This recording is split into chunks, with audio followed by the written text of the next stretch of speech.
here. There's been the whole drama of the Ryanair state hijacking in order to capture and arrest a Belarus dissident that caused a lot of concern here. And I think the good news here is that we are finally seeing the light at the end of the tunnel as far as all the COVID restrictions in Latvia. Effective June 1st, there will be permission for people who are fully vaccinated or tested to attend the World Ice Hockey Championship that's going on here. I'm not a big hockey fan, but it's an important thing for some people.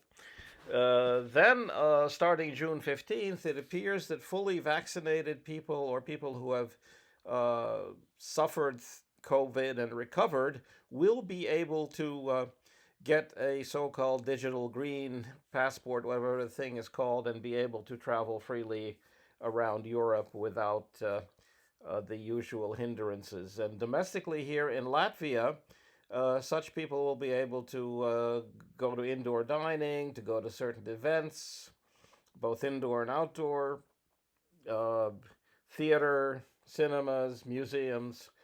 In other words, the world will sort of slowly start opening up again, which is a good thing. Everybody has been sort of climbing the walls here because of these restrictions.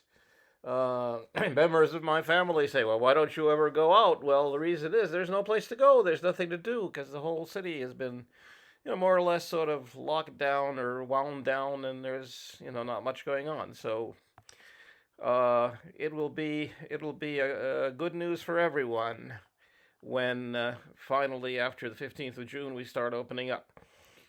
What else is happening here? Well, politically, there are people who are out to quite obviously undermine the government of Prime Minister Krišjānis Kariņš of the New Unity Party, because one of the 5 members of the coalition here in Latvia is kind of obviously falling apart. That is the Who Owns the State, KPV party, founded by 2 rather interesting individuals who then ended up becoming enemies and both resigning from the party they founded, and the whole saga followed after that. And so the other parties in the coalition, for good reason, especially the New Conservative Party, see that there's, why should we not have more influence in this government where the sort of the dead horse at the table is sort of slowly sliding into obscurity under the table. The prime minister avoided this issue coming to a boil immediately by saying, let's talk about making some adjustments in the coalition after the municipal elections on June 5th, which will affect all of these new 40 plus municipalities and regional governments that are formed as part of the regional reform, except for Riga, where there was a municipal election last year because of the whole circus around the resignation of and firing of the Riga City Council and the mayor and everything else.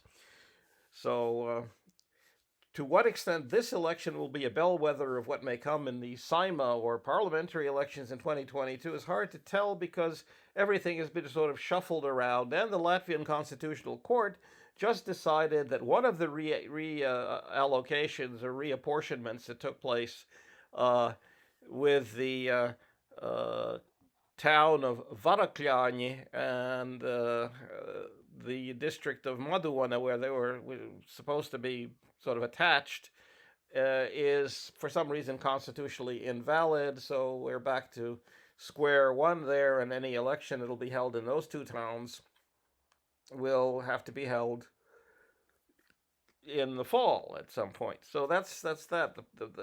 But we shall see what happens on probably June the 7th, the day, 2 days after the election, the day after when the election results are in, and then we will see if there's a government reshuffle in favor of the rising star of the New Conservative Party, who feel that they had as many seats and still do have as many seats as the KPV or the Who Owns the State Party had after the election in 2018, except all of those seats that the KPV had sort of faded away in various splits and disorganizations of that entity, and now they have only 5 seats. The last several people from that party defected when the Minister of Economics, who was from KPV-LV, decided to switch to the National Alliance,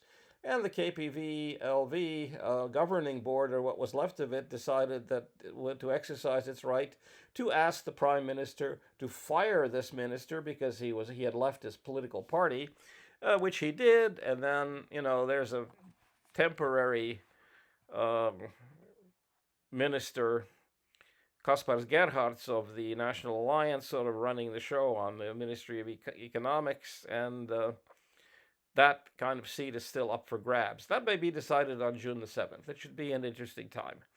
Other than that, we're all waiting for summer. We've had a few days of warm weather, but it's been very rainy and cold and unpleasant here otherwise. And of course, a lot of people in this country are excited about hockey. And as I said, starting June the 1st, it will be possible to buy a ticket to the hockey championship, starting at €110 and rising up, I think, to €340 if you want to go to the finals. And this is only for locals. This is only for people from Latvia who are vaccinated or can show that they have sort of suffered and recovered from COVID.